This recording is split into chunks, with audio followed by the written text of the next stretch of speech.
I've decided to go back and finally finish all of my old favourite games and get the Platinum Trophy for those that have one. Last time we completed Assassin's Creed 2, and this time we're becoming the God of War. Developed by Santa Monica Studios and released on April 20th, 2018 to critical acclaim enough to warrant winning Game of the Year, and becoming one of the fastest selling exclusives in PlayStation history, this new installment of the God of War franchise takes a bit of a turn from its predecessors. Gone is the vengeance and bloodlust of the Spartan from the original games, replaced with a stoic, distant god in hiding somewhere in Midgard of the Norse realms. Now, I'll admit, I've never played the original games, and my knowledge of Kratos' past extends to a couple of retrospectives on YouTube to fill in the gaps. Maybe one day I'll go back and play those games too, but for now, all you really need to know is that Kratos is a god from Greece with a tragic backstory, and ironically resents all gods out of principle, including himself and his son Atreus, who has no idea of his lineage.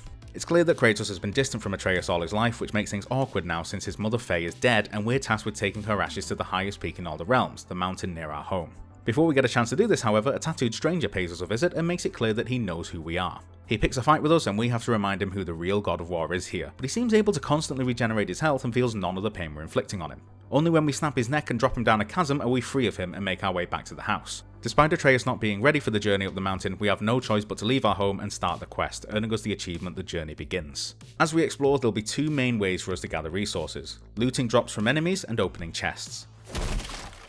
Most chests can be opened easily or after a little creative thinking, while chests like these are locked with runes that need removing either by destroying stones nearby or sounding bells bearing their symbol. These chests will give either an Apple of Idun or a Horn of Bloodmead, and gathering 3 of each will increase our health and Spartan Rage ability respectively. God of War 4 also decided to turn down the RPG route and gives us resources to upgrade our armor and special runic attacks, one of which we find in another chest on our travels and gives us the achievement Nice Moves. In the tutorial of the game we took Atreus hunting with less than preferable results, but now we see another opportunity to test his skills and track a boar through the wilderness. Our first shot bounces off its hide, but our second finds its mark and the boar charges off, Atreus hot on its heels. When we catch up, a woman is tending the boar and chastises us for hunting such a rare creature. We agree to help her heal the beast and she leads us to her home beneath a giant turtle, which I always wondered whether this was a reference to the "it's turtles all the way down" expression. She sends Atreus out to gather some herbs for the treatment and reveals to Kratos that she knows he's a god, and if he doesn't tell Atreus soon, he will only cause more damage. She knows the gods of this land and how dangerous they are, so as thanks for helping her heal the boar, the witch marks us with a rune to help hide us from those who might make our journey difficult. She also gives us a compass to help us find our way around the realms, and honestly, this is one of the best compasses I've played with, especially at the time. It's such a small thing, but the compass points you towards the next point that will help you reach the goal, rather than just sticking to the direction the final objective is in and expecting you to find your way there on your own. For surviving the witch's woods, we get the trophy A New Friend, and below her home we find a boat which we can sail out into an area called the Lake of Nine, where the tips of statues can be seen poking out of the water.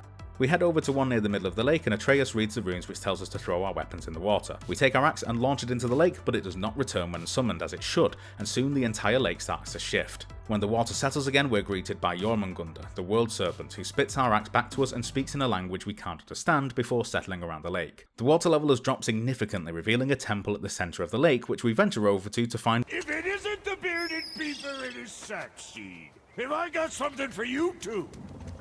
Brock? But how did you... None of your fucking business. Now get in here, I got something for you. We actually met Brock a little earlier in the game, where he tells us that he and his brother Sindri were the ones who made the Leviathan axe for Faye, Atreus' mother, as well as Thor's famous hammer Mjolnir. But I'll be honest, I'd lost that footage and I'm not going back to re-record it. We get a flurry of achievements with Brock. Best dressed for crafting an outfit for Atreus, Dwarven Ingenuity for upgrading a piece of armor, and Enchanted for, well, enchanting our equipment. Brock also gives us a stone which allows us to open up these magical gateways and travel across Yggdrasil, the World Tree, to get back to his shop quickly. For now it's a one-way trip back to the temple only, but later on this will upgrade to your more generic fast travel system and allow us to get to wherever we want on the map using one of these gateways. For now though, our path takes us back outside and across the long bridge attached to the temple in the direction of the mountain. On our way we meet Sindri, Brock's brother, a germaphobe who shares a mutual feeling of disdain with his brother but agrees to improve our axe for us, and this also unlocks resurrection stones, a very useful tool which will save us from death and give us some health back, giving us a second chance if we find ourselves outmatched. We head further up the mountain and Atreus' feelings towards us start to show, making comments about how Kratos wasn't around and how Frey meant more to him than to his father. It's a tough situation, as Kratos has valid reasons from his traumatic past to be wary and distant to his family, yet Atreus is a young boy who needs the support of his father as he deals with the loss of his mother, but all he gets is commands and blunt remarks. As we climb the mountain we encounter the Black Breath, a dense fog which blocks our path. The witch appears and tells us that only the light of Alfheim will allow us to break through the fog, so she leads us back to the temple and shows us how to use a Bifrost to travel between the realms. She leads us to Alfheim but is pulled back to Midgard due to spells put in place to keep her there. She has enough time to tell us to step into the light of Alfheim to imbue the Bifrost with its energy before vanishing and leaving us alone. As we travel, we see that a war is happening between the light and dark elves, and the dark elves are winning. They've blocked the light of Alfheim and will need to remove their stain on the temple in order to free it, which we managed to do after lots of fighting and puzzle solving. Remembering the words of the witch, we give the Leviathan axe to Atreus for safekeeping and step into the burning light, where we have visions of things that were, things that are, and some things that have not yet come to pass. The voice of Atreus echoes around us, praying for Faye to come back, saying he knows Kratos doesn't want him, that they don't know each other and Kratos doesn't seem to want to know. That it should have been him who died, not Faye. He admits he loves Kratos but just wishes he were better. We almost see a vision of Faye, but before we reach her, hands pull us out of the light and back to the temple. Atreus is surrounded by piles of dark elf corpses and tells us we were trapped in there for a long time, despite it only feeling like moments to us, and is understandably angry. We imbue his bowstring with the light of Alfheim, which allows us to form bridges where these blue crystals appear and make our way back through the temple, opening the front gates and allowing the light elves to return home, earning us the achievement Feels Like Home. On our way back to the temple, we get a good moment of honesty and connection between the two. Atreus has been hearing voices for a while, and he thought he could hear his mother's voice somewhere in them. When they reached the light of Alfheim, he again heard his mother's voice, but Kratos wouldn't let him enter the light and insists that Faye is dead and he needs to accept that. As they sail back to the temple, Atreus' frustration with Kratos boils over, and he accuses him of not caring to see or hear Faye again. Was she in the light? Who? You know. Oh, it's not there. Not like you would even care if she was. Mind your tongue, boy! Until our journey is over, one of us must remain focused. Do not mistake my silence for lack of grief.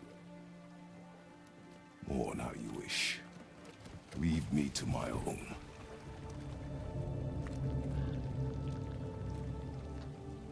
I'm sorry. I didn't realize. No. Why would you? You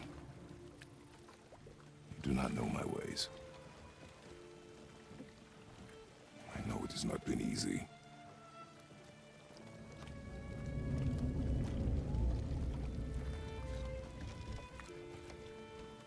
In the light, I felt only moments pass. If that is of some comfort to you. That's good to know. Really.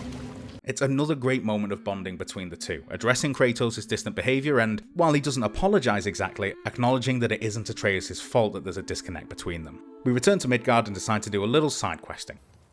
Hey, bro. Hey, that could be valuable. So I picked it up. Dumbass. Pissing me off. It's gonna get worse. Such a little bitch. Hey. Get down there. That's weird. This little brother. Got him. I can't read these either, Idiot. but they're different from What the are you others. good for, boy? Oh shit. Holy shit. Yeah, we might as well. Boom. We're not out of this yet. No, dead. Holy shit. I think we're a little under-leveled for that guy. yeah, boy, we're not we're not doing that again, not just yet. It's worth mentioning some of the collectibles we'll be chasing too. There are artifacts to find scattered around, treasure maps to follow, and most annoyingly of all, there are Odin's Ravens, 51 spectral green birds hidden in plain sight around the realms that we need to kill. If anyone's ever completed the Feathers mission in Assassin's Creed 2, it's basically that, except you don't get a cool cape for completing it.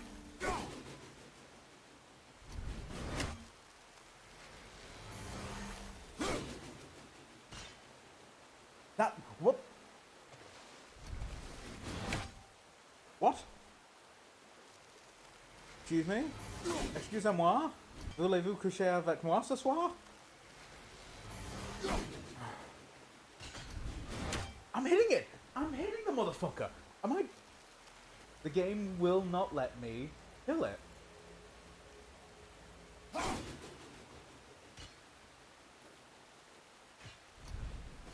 Okay, I am just clipping its wings, so I'm gonna go there. Nope. Okay. Okay. I guess.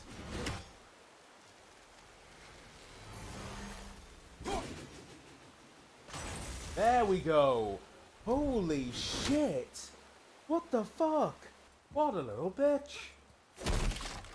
We finally head back up the mountain and deal with the Black Breath, climbing our way through into the heart of the mountain where Atreus, genius that he is, damages the pulley system that would help us progress, so we have to divert our course deeper into the mountain to fix his little fuck up. After freeing the claw, we reattach it to the platform and ride our way up the mountain, fighting off waves of enemies and freeing ourselves when we get pinned against the wall every now and again, until...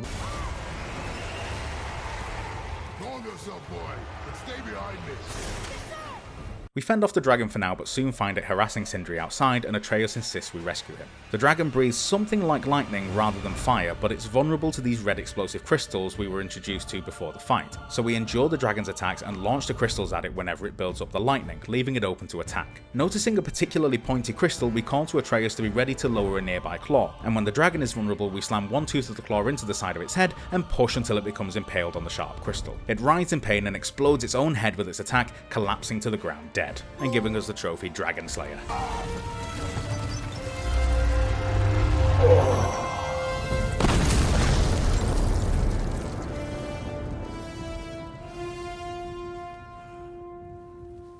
Let me suck a daddy, Kratos.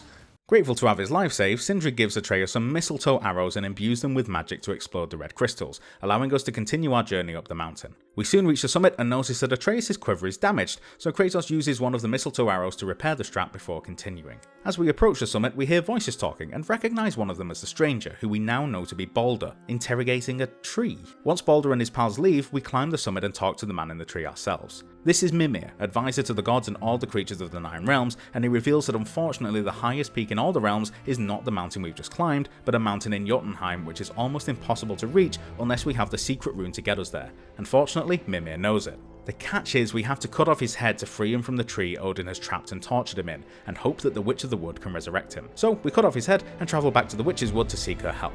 She knows who Mimir is and agrees to reanimate him with the old magic, and when she does, Mimir recognises her as Freya, leader of the Vanir and most importantly, a goddess. Kratos is furious at this and storms out, heading for the temple so Mimir can get them to Jotunheim. But he needs the help of Jormungandr to do this since the Jotunheim tower vanished without a trace years ago, so we can't just travel there like we did to Alfheim. Somehow we learn from Jormungandr that we need to get a special magical chisel to carve the rune we need, so we head over to a giant corpse to find it, an equally giant hammer jutting out of the ground nearby. The chisel is buried deep under the ice, but fortunately that hammer is the perfect tool to break through, so we climb to the top and release it, smashing the ice and heading straight to the chisel so we can break off a piece and get the fuck out of here before...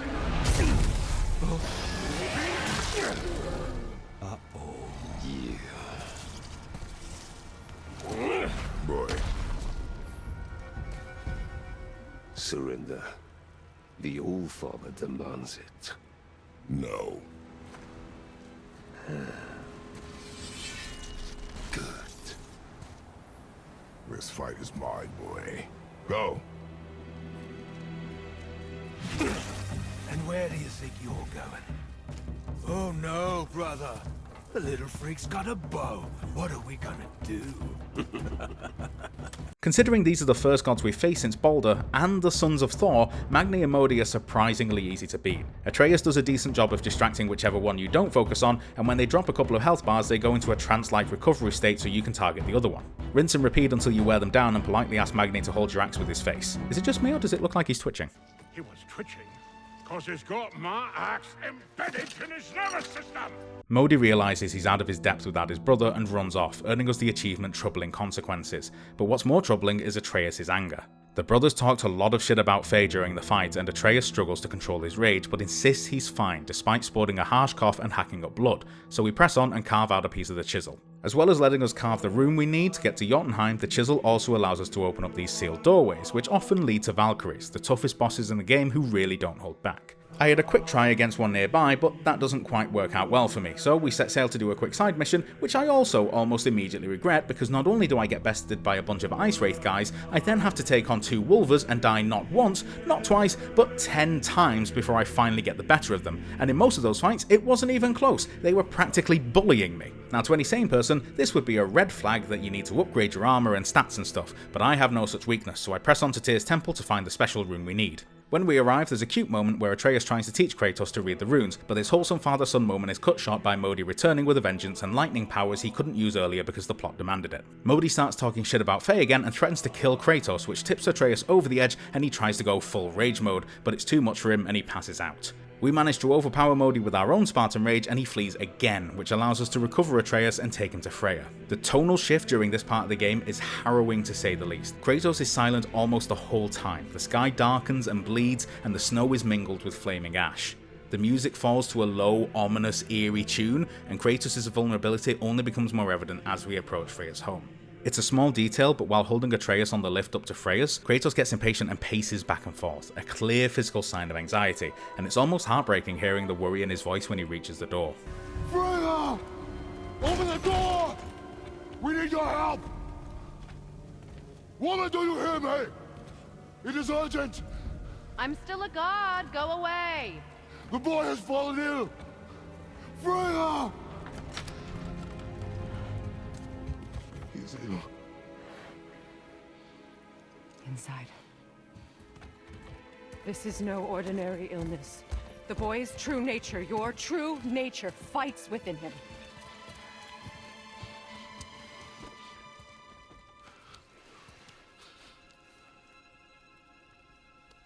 I did this to him.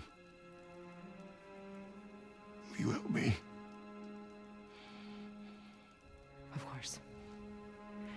There is a rare ingredient found only in Helheim. The keeper that protects the Bridge of the Damned. I need its heart.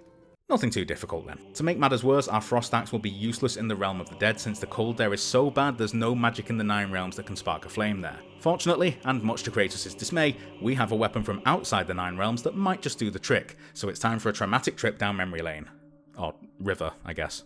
We take Freya's boat and head back downriver to our home where we recover our old friends, the Blades of Chaos. And to be honest, I'm glossing over this part because I really can't do it justice. The feeling of this scene, it's just wild. If you haven't played this game, honestly, just go and play it. There's a reason it won Game of the Year. We get some practice with the Blades of Chaos just outside and earn the achievement Hello Old Friend before heading off to Helheim, where it's clear that something is very wrong. Remember the Valkyries I mentioned earlier? Well, it's their job to filter the worthy dead from the unworthy and take them to Valhalla, but since they've been locked in physical forms in the vaults across the realms, Helheim is full up, hence all the Draugr plaguing Midgard. We get through this area pretty quickly, with the only obstacles being a few light puzzles before we meet the Guardian of the Bridge, and oh boy is he not happy.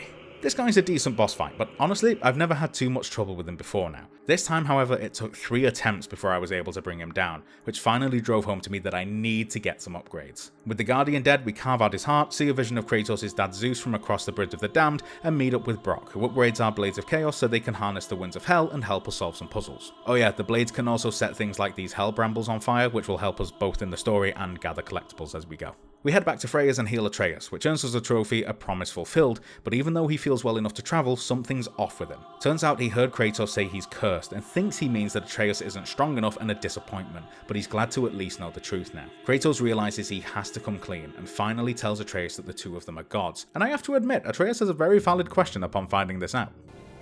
Boy, have you nothing to say?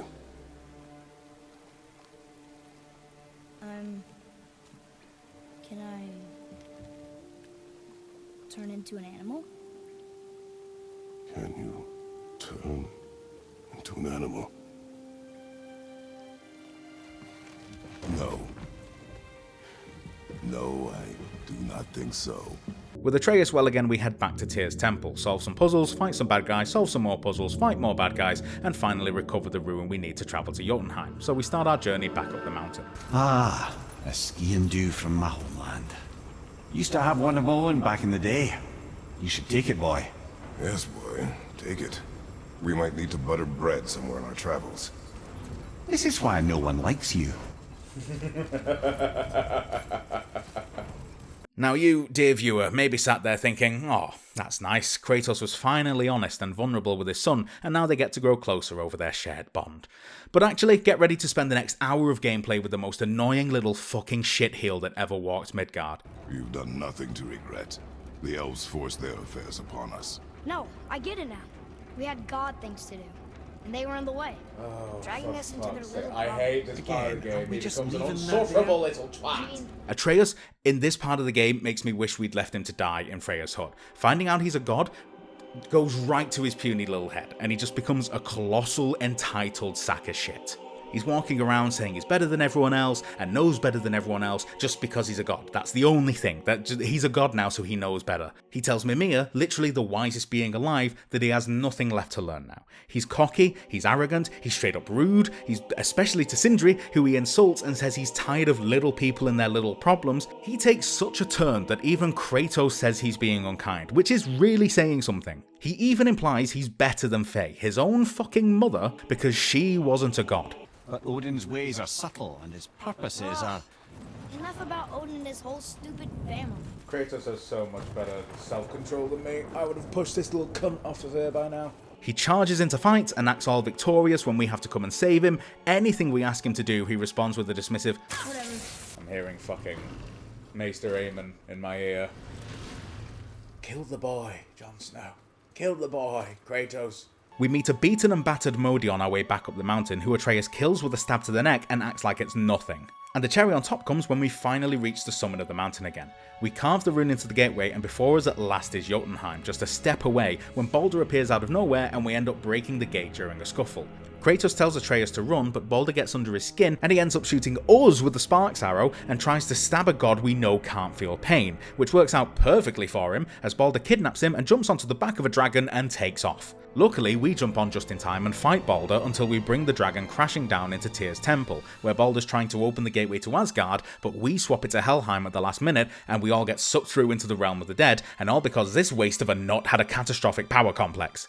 Anyway, we're in hell again. But the good news is we got separated from Baldur, and even better news is Atreus gets a good telling off from Papa Kratos and goes back to being a bearable human being again. Now we can't return to this area later, which fortunately means the items here don't count towards the completion tracker, but that doesn't mean we're not going to get them anyway. Like our vision of Zeus earlier, Helheim summons visions of Atreus to torment him by showing him how much of a dickbag he's been recently, and as we try to find an escape, we spot Baldur having similar visions of his own. The memory Baldur's forced to relive is the last time he saw his mother.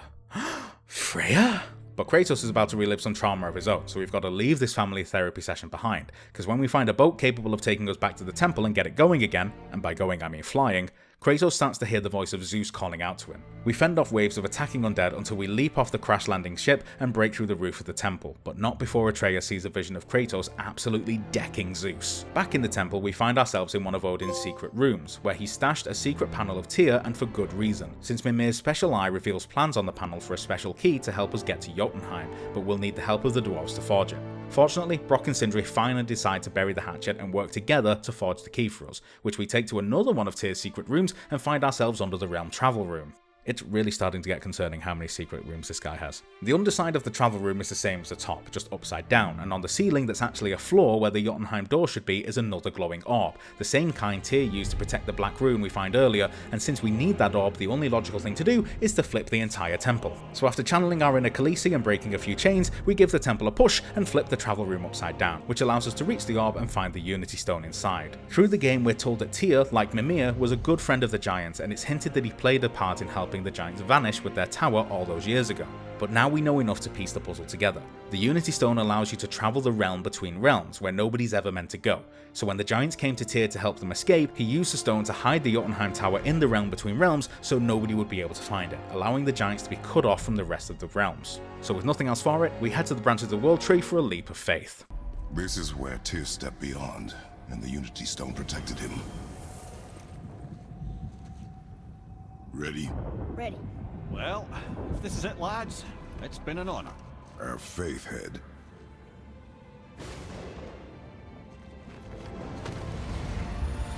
This is incredible!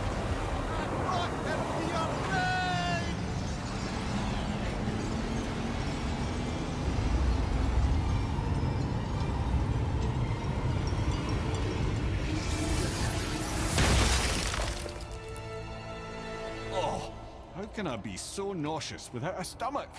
Come on, that was great. Look. The tower. I knew there was something down here. Amazing! How do you hide something that exists in all realms? Cast it out of any realm to the space between. Clever old Tyr. Is Jotunheim on the other side? Can't be that. It's not like you go through Vanaheim to reach the Midgard Peak. But how do we use it? I'd suggest we look inside, but stay alert. Tyr's little challenges are never as simple as they appear. I have noticed.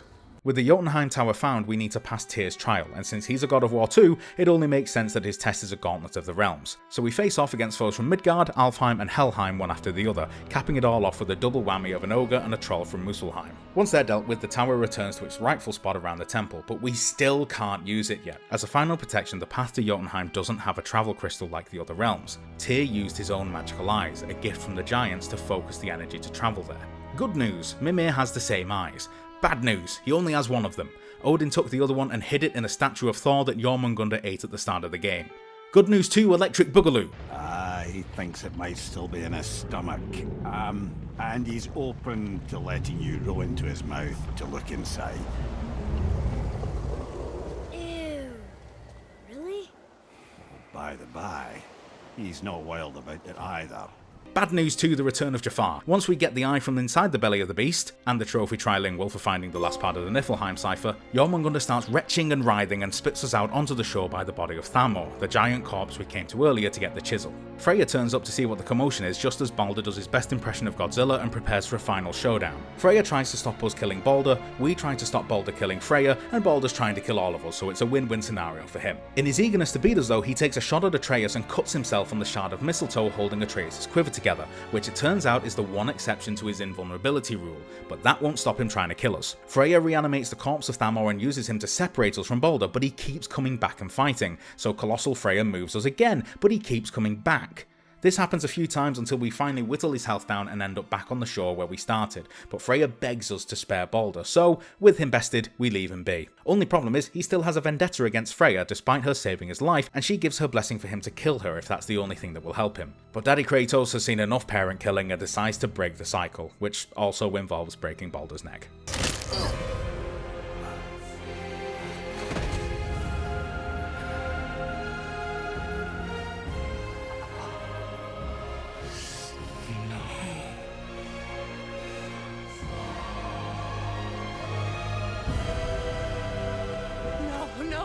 No, my boy! My dear sweet boy!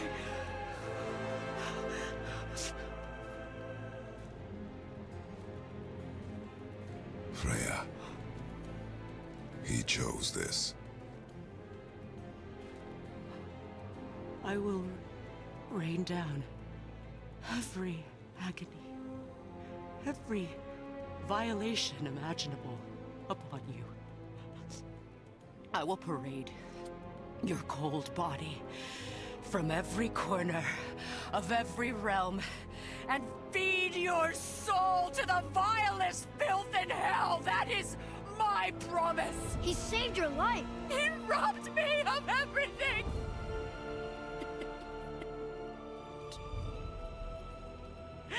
Everything.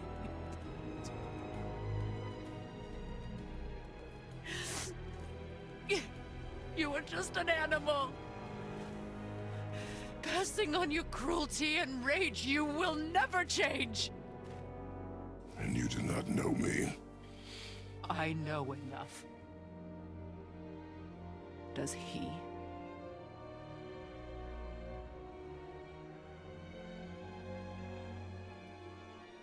Boy. Listen close. I'm from a land called Sparta. I made a deal with the god that cost me my soul. I killed many who were deserving. And many who were not.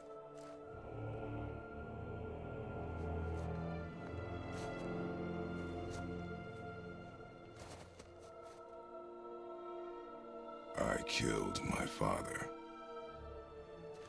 That was your father in hell. Is this what it is to be a god? Is this how it always ends? Sons killing their mothers? Their fathers? No. We will be the gods we choose to be. And I choose that we be the gods of getting more trophies, starting with Twilight Beckons for defeating Baldur, and finally, at last, it's time to head to Jotunheim. We open the bridge and find ourselves only a short walk from the summit of the real highest peak in all the realms. And just for funsies, we get a bit of a lore dump too. Turns out, Faye was a giant and had secrets of her own and wanted her two boys to bring her ashes to Jotunheim so they could learn about what happened to the giants and set up the plot of God of War Ragnarok, which doesn't look too good for Kratos. With her ashes spread from the highest peak in all the realms, we finally earn the trophy Last Wish and bring our journey to an end. But not really, because we're only 31% of the way through the game's trophies, and last time I checked, that's not enough to get the platinum, so it's time to get working. I decided to start off with Helheim because it's the smallest area to cover, and in the end only took around 40 minutes to find every chest, artifact and raven on the map, as well as defeat our first Valkyrie. Next, to Alfheim to do the same thing, trek back and forth across the map finding every collectible I missed. Fortunately, there is a summary tracker for each area you go to, but I do have a guide ready for when things get a bit too tiring, especially with those ravens. Now the collectibles in Alfheim took around 40 minutes to complete, around the same time as the entirety of Helheim, but the real kicker came with the Alfheim Valkyrie, who alone took 40 minutes and 20 attempts to beat, and I think how I sound when I defeat her is telling enough of how relieved I was.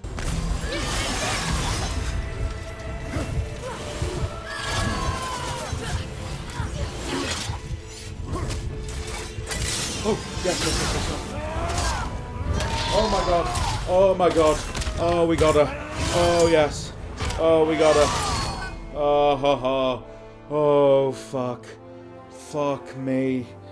Oh, Christ. Thank you for releasing my physical Yeah, form. you're fucking welcome. With that fight over, Alfheim and Helheim are complete, leaving only Niflheim, Muspelheim and Midgard to get through.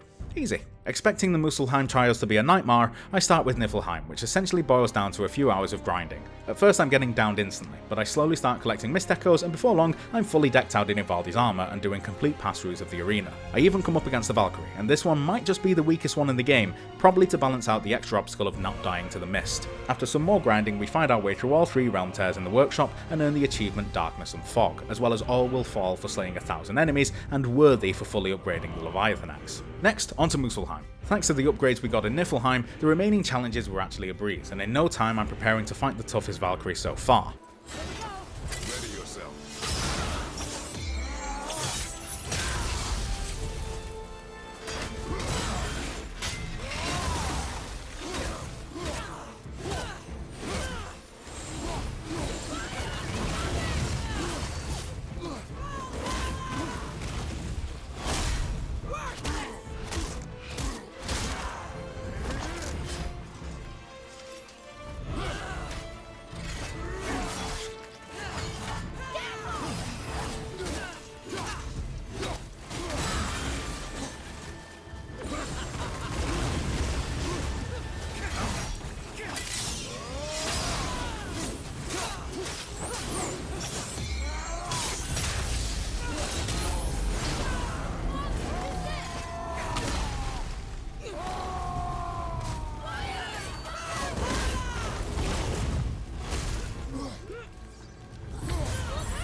As if.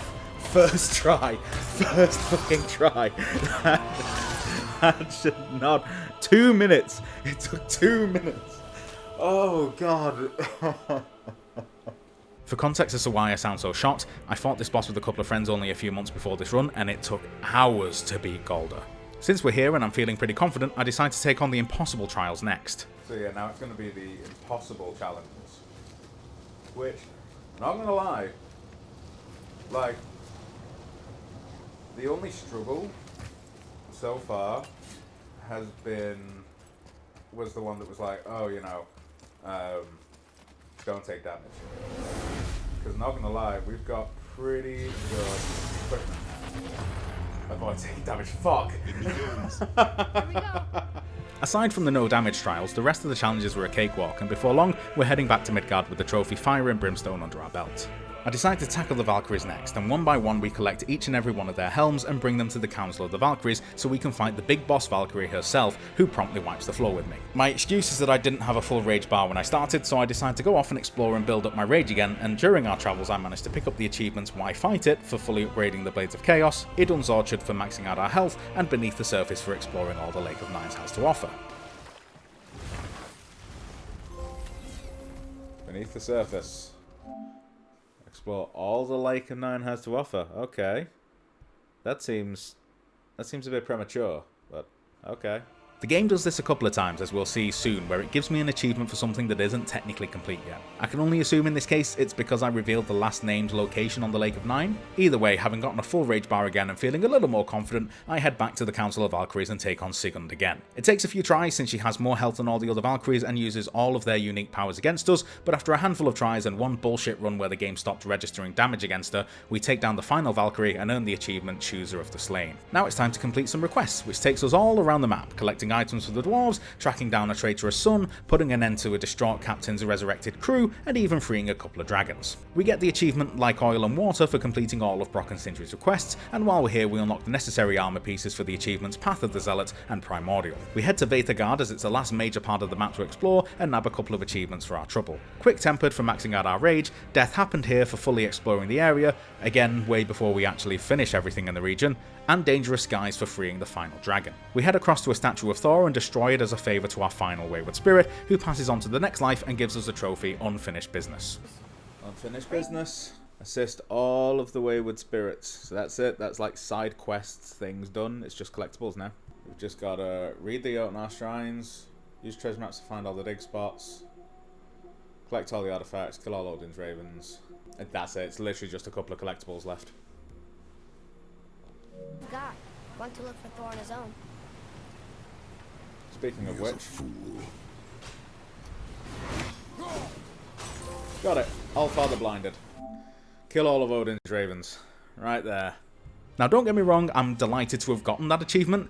The only problem is, as the tracker shows, there's still one raven left to find, which feels a little anticlimactic. Fortunately, our next trophy does proc at the right time, getting us the achievement Curator for scouring the map and finding every last artifact. If it feels like these last achievements are coming pretty fast, honestly, it's just because they are, and what time there is in between them now is mostly spent fast travelling somewhere and picking up an item, rowing somewhere else and opening a chest, then rowing somewhere else to kill a raven. It all becomes a bit tedious towards the end, but at least you have Mimir stories to keep you going, which they're honestly quite interesting. Quite often after I'd finish a fight, I'd be looking for a button to start the story again, as if I was listening to it as a podcast in the background. I will say though, the game definitely takes some creative liberties with its Norse mythology, for obvious reasons. I'm no expert, but this is my favourite pantheon of gods, and they definitely shake things up to fit their narrative, which is perfectly fine and doesn't take away any enjoyment of the game at all. Just take some of the legends as a grain of salt if this is your first time hearing them. I find the final hidden chamber of Odin right around the corner from our house, but there's no Valkyrie in this one, just the last raven and a final realm tear,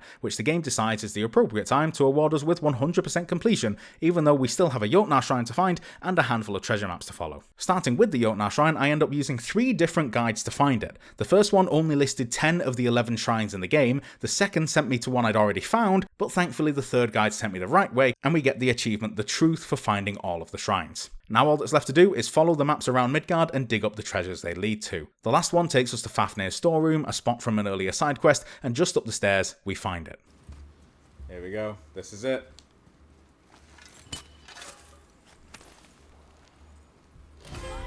Treasure hunter. Use treasure maps to find all things. Total progression 100%, which means father and son. Obtain all other trophies. Woo! We got it. We got it. That's it. It done. With the platinum in hand and nothing left to do, it's time to go home and prepare for Ragnarok. What was that? The ball!